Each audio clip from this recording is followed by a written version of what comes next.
All right, greetings and salutations to everybody out there in YouTube land. I'm your host once again, Dan Thornton, and I want to thank you all for tuning into Lions Talk Live today. Game day, the biggest game of the year is this game, and I'm sure everybody's sitting around waiting for tonight when the Lions finally kick off against the Green Bay Packers in historic Lambeau Field. Real quick, before I get into everything, you already know the normal YouTube stuff. So if you haven't yet subscribed to Lions Talk Live, please consider doing so. And if you would, pretty please, with sugar on top, go ahead and hit that like button, thumbs up button, whatever you want to call it. Also, if you are considering buying or selling property in the state of Michigan, you see my phone number right there on the screen. Yes, shameless plug. I do have to pay bills, hard to believe. But anyways, give me a call or text me at 269-998-2384. All right, with all that out of the way, let's go ahead and talk about the game tonight.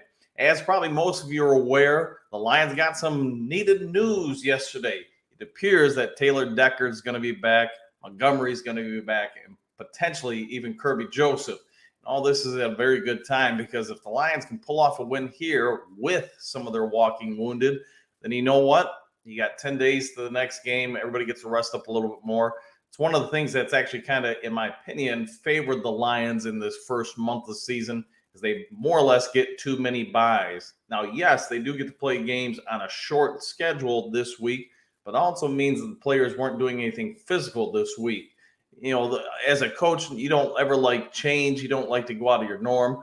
But the healthy side of things is after tonight's game, really, if you go from Monday until the following Saturday, Lions players will only have 1 day of physical contact, and that would be obviously tonight in game days. All right, so let's get on from all that and get into the game. The Packers are potentially going to have some players back. It does sound like their offensive linemen are not coming back, and that's Bakhtiari, if I kill his name. Sorry about that. One thing about this show, I'm not always going to pronounce things correctly. I say Campbell, and if I really think about it, I can say Campbell. But it's just how I pronounce things, so forgive me for that. I get more than a few comments about that. So, anywho, let's talk about some things. Let's talk about the Lions offense against the Packers defense.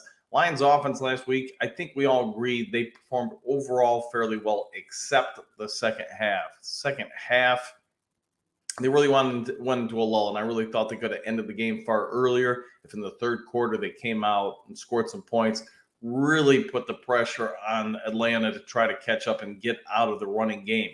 That didn't happen. And I do believe tonight will be no different in that if the Lions offense can put points up on the board, that's going to force Green Bay to become more and more predictable defensively. Real quick, if you haven't paid attention to the Green Bay offense, they're not going to be that horribly dissimilar than Detroit's. I do expect tonight you're going to see a lot of 12 personnel, 13 personnel. If you don't know what that means, I do think the Packers are going to basically look at the Seattle playbook and say, hey, because our offensive line is so beat up with, tackles out, guards out, we're going to have to leave in either running backs or more likely, tight ends out there to help block and chip some of the Detroit pass rushers. The longer the game can go, though, if the Lions can get a lead and build upon that, that's going to force Jordan Love to get exposed a little bit more. If you watch Lions Talk this week, I've talked about Love here and there. I think everybody is aware he's not yet the most accurate quarterback in the league. He only completes about 55% of his passes, and he can get flustered. If the Lions see what I saw on film, I'm not saying it will hold up true the entire game, but he is incredibly inaccurate if he rolls out and has to throw across his body. So force him to roll to the left, over pressure his right side, especially that part of that line. And if you can flush him out, I think there's going to be a lot of opportunities for Detroit Lions defenders to get some picks. Love's only thrown one pick this year, but he's had a number of drops, and so it's not like he hasn't tried. This is a young kid who hasn't been in this type of situation at the NFL level yet. That's a high-pressure, high-volume, high-media-centric game. The Lions have been through it, and they're going to be through it a lot more by the end of this year. So I think the Lions defense needs to continue what they did against Atlanta. They hadn't did it much prior to that, but I think maybe just out of necessity with some of the injuries, whatever it may be, the Lions had moved out some of the linebackers and had them blitzing. We talked about it actually just the show before the Atlanta game, where Jack Campbell we thought would be used as a blitzing linebacker outside, almost like a 3-4 setup, along with moving around Hutchinson. They did move Hutchinson on obvious pass downs inside to basically play a interior defensive lineman, and I thought he did really well with that. That created some problems for the Atlanta offensive line. I think that will create some more problems here tonight. All right, let's see. We got some people. Good morning, Southwest Lions 16. Good morning, Dan. Long-time Lions fan in Mesa, Arizona. Your observations on Love are actually right. We need to pressure him, and same way with pressure. We pressured Ritter on Sunday. Mr. Nico, let's show everyone that we are the true kings of the North. One pride. I agree. This will be a big game for both teams. Obviously, Green Bay gets it. You go to 3-1. They buy themselves more time for some of their injured players to come back, and they help set up that big, huge Thanksgiving Day game. Lions get it. It's going to be just the same thing. I mean, they're walking wounded, now have a little bit extra time to get ready, especially since the next game, is 10 days away, and they help establish not just for the NFL standings, not just for the media, or at some point inside their own minds that, we are legitimately contenders for the NFC North and a playoff spot. There's something to be said about athletes and confidence. I think most of I've coached for a bazillion years, and I'm going to say this. Athletes, when they lose their confidence, are just shells for themselves. I guess you could say that's probably true with anybody in life, but especially in something athletics where every detail is so scrutinized. The difference between being right and wrong comes down to milliseconds, maybe a half second if you're lucky. You need to have that confidence. You need to have that belief, and that's why I do believe. Curtis Steele, what's up, man? How you doing? I do believe the longer the Lions allow the Packers to stay around this game, the more confident Jordan Love and some of the Packers are going to be, but especially Love. Whether you can get to him, pressure him, hit him, even if you don't get sacks, and if the Lions offense can put some points on the board, I think you're going to see some of that confidence wane in Love, and that's when you could really cause some turnovers. Desmond Ritter, use him as the case study in this analysis last week. He came in 2-0. He came in doing actually he was an elite NFL quarterback by any means, but he was a competent one. But by the end of that game, especially you got to the latter parts of the third quarter, when he kept having to fight uphill to try to get his team back in the game, started forcing some throws, started feeling more heat, reading the defense a little bit late. And if you watched, some of my post-game commentary on that, you could see where he was really struggling, adjusting the offensive line blocking assignments, and that was leading to even more pressures. I'm going to be real interested in seeing the first half today. What does Jordan Love do with that? Can Aaron Glenn give him enough pause and questions of doubt where he is constantly struggling to make those offensive line adjustments?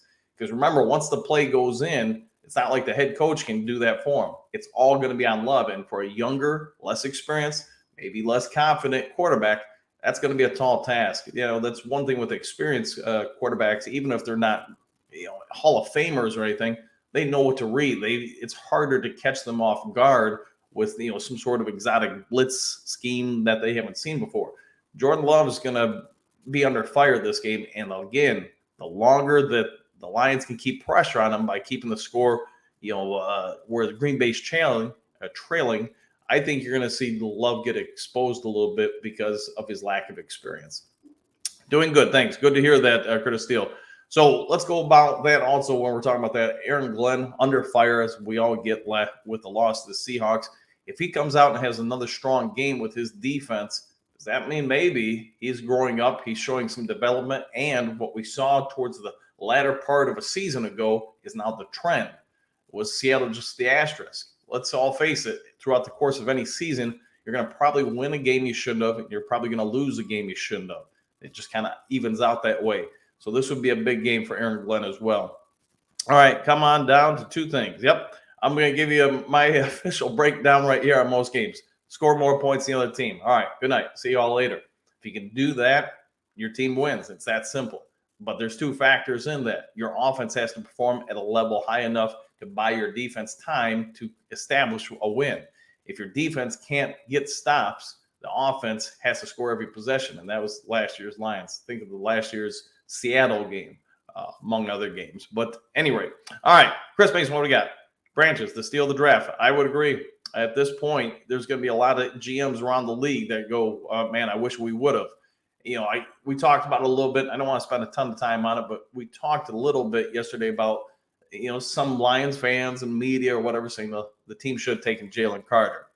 That may be true, but instead, let's focus on what we do have. And what we do have are several players that are looking incredibly promising. I get early returns 3 weeks in. We're saying the second rounders look better than the first rounders. But I'd say this also, pulling a Lee Corso, not so fast. I think the longer the season goes on, you're going to see Campbell emerge more and more, and Gibbs too, I believe. Although I do believe I'd like to see Gibbs' role increased a little bit more. We'll see what happens. All right, D-line, not named Hutch, and a second receiver, not named St. Brown. I was going to get to that point, but let's go ahead and jump on that since you brought it up. One of the big tells I think we'll see tonight early on, I was surprised, as could be, that Atlanta did not double team or put blanket coverage, on St. Brown from the get-go. Throughout the game, they didn't do that, and that's something that gave us fits when Kansas City and Seattle did that to start the season. We just rely so much on him that the fact that they didn't even try at the start of the game, I was really surprised. I'm anticipating that Green Bay will try to do that. If they don't, then maybe they see that Laporta is just too big a threat, or somebody else not named St. Brown is going to emerge.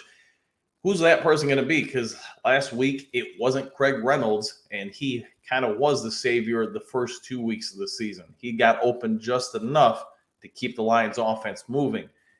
I'm going to say this. I think the Lions have got to do something to get Khalif Raymond or Reynolds involved more and more early in this game. Because if I'm correct, and that Green Bay will try to put blanket coverage or whatever you want to call it, double team St. Brown, somebody else is going to have to emerge quickly. Otherwise, our offense is going to bog down. I'm fearful, sort of like Kansas City in the second quarter and third quarter, and at times during the Seattle game. All right, so we'll all have to pay attention right here and there for that. All right, Southwest line, what do you got? The Saints took off the foot off the gas, both offensively and defensively, and Green Bay capitalized on that. Lions defense was aggressive full 60 minutes. Now, you can't let up. And I get with the Saints game, okay, you lose your quarterback roughly at halftime. You miss a field goal at the end, but still that doesn't excuse the defense's performance. You give up that many points in just one frame.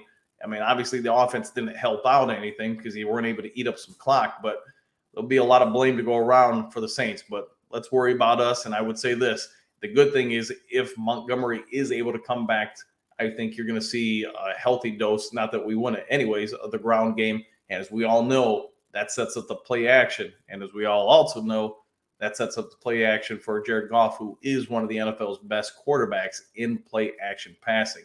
Yes, I get his third quarter last week was less than ideal, but also consider how many hits he took that game. I don't think he gets enough credit for that. That game, he took as many hits in one single game as any other game through his Lions career. I don't know about the Rams because I didn't really pay attention back then. But anyways, so here's what I'm going to say. Here we go. Michael, what do we got? All the things we have to do right.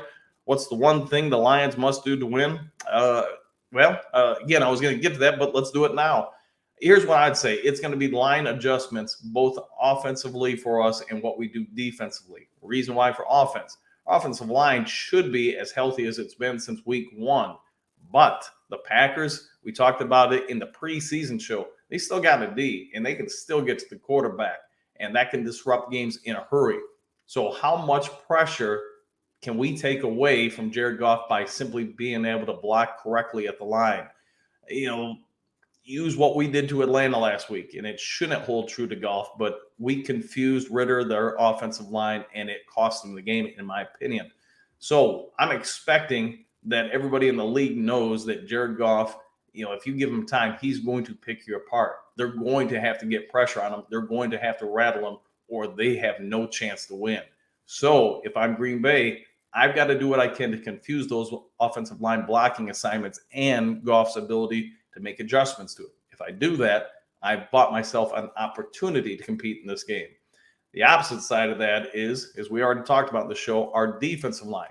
We've got to be able to confuse Jordan Love enough and some backups and blocking assignments in Green Bay to where we can get free rushers or free people on Love, cause the play to break down, get him to roll out, preferably not to his right, get him to go to his left. And then I think we're going to have some opportunities for not just incompletions, but some completions going the wrong way, meaning we picked them off and went. Okay. Goff's a top 4 quarterback inside the pocket, 33 outside. Yeah, I mean, he's not a scrambling man, and he's not great at throwing on the run. So you can keep him in the pocket. That's going to be ideal. Maybe the return of Deep Mont will finally get to see Gibbs unleashed.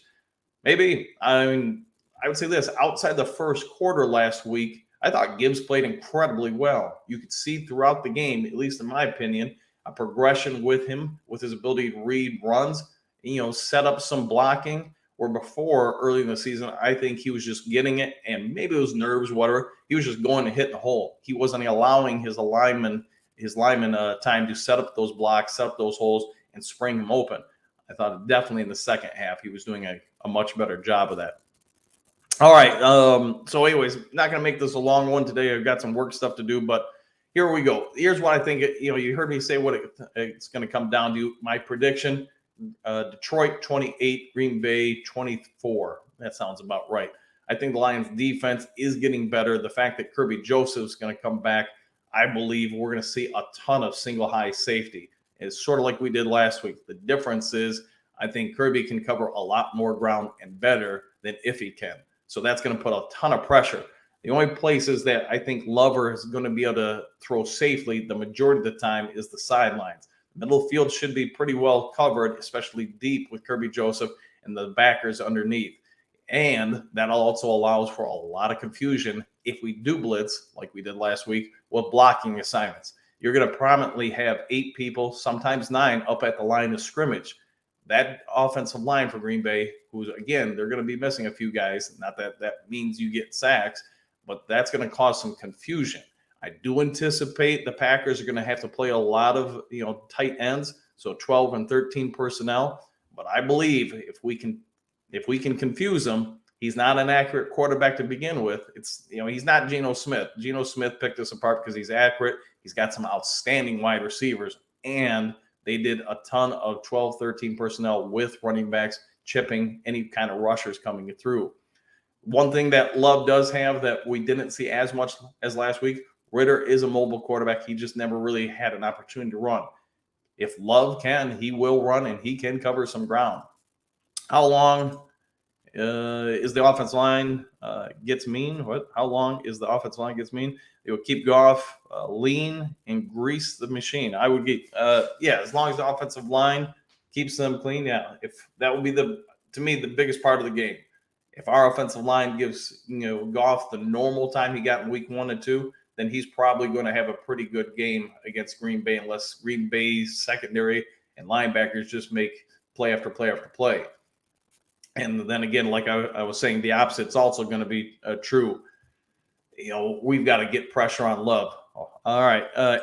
What's the easiest name for me to say? Harris to get in pressure from the right side. I think you're going to have to see him, more Campbell, and probably Barnes coming in and after him. So, anyways, you heard my score predictions. Let me know in the comment section below what you guys think the scores will be. I will have a live broadcast tonight. If you guys want to jump on in, the Sarge, Tony Libretto, and I will do that. You guys seem to enjoy that. We'll try to break down the plays, not just be play callers. So I'll tell you what I'm seeing as far as formations, what to look out for here. Somebody's in motion, what they're setting up. Quarterbacks struggling with blocking assignments, adjustments, all that kind of stuff.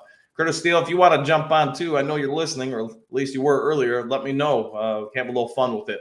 If you guys have any thoughts or requests for us to do during the live broadcast, go ahead and throw it in these comments, or when it reposts as just a normal video on YouTube. We'll try to help out as any way we can to make this enjoyable as possible. So hope you all have a great morning. I'm off to get my morning Mountain Dew, and we'll see you tonight on the live broadcast of Lions Talk Live.